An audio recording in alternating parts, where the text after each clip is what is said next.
This is someone who is so desperate to get the votes of the people who wanted to hang him that he's willing to look the other way and do everything he can to avoid making sure that the people who are actually responsible for sending a dangerous, violent mob after him are able to escape accountability, to avoid justice.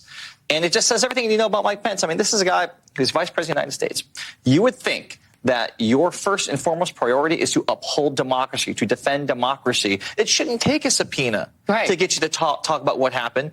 It should take just your own conscience. You should volunteer to tell anyone and everyone about what happened, who was behind it, what you heard, and to make sure that they can never hold power again. And he's doing the exact opposite. He's a coward. He also wrote a book.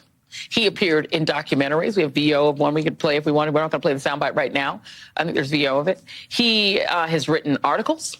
He has already talked about what happened on January 6th. How can he then shield himself behind anything? Speech of the Blake Clause, executive privilege. He can't shield himself. He's already talked about it. A judge is not likely to let him. You don't get to write a book about January 6th and then go on Fox News to hawk it and then say, well, I can't talk about it to the grand jury because it's privilege. There's also a question about even if a judge agrees that he's a member of Congress, whether this is legitimate legislative activity. Jack Smith wants to know about his one-on-one conversations with Trump about trying to overturn the democracy. Did Trump admit to Pence that he knew he lost, that they lost, but he didn't care?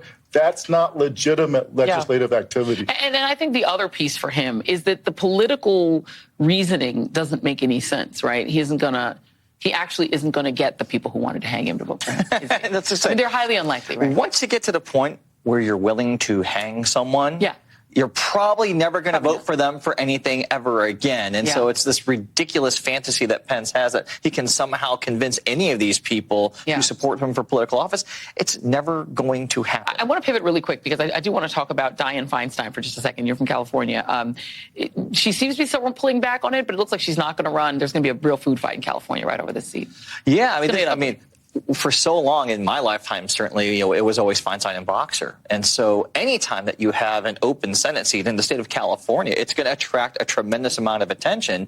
And then you have, very serious figures, whether it's obviously Congressman Adam Schiff, Katie Porter.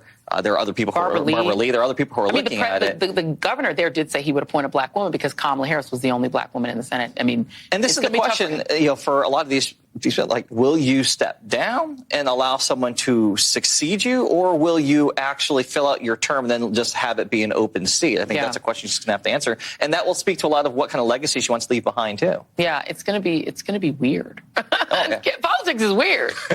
You have to stick with the law. The law is less weird. Paul Butler and Kurt Bardella, thank you both very much. Up next.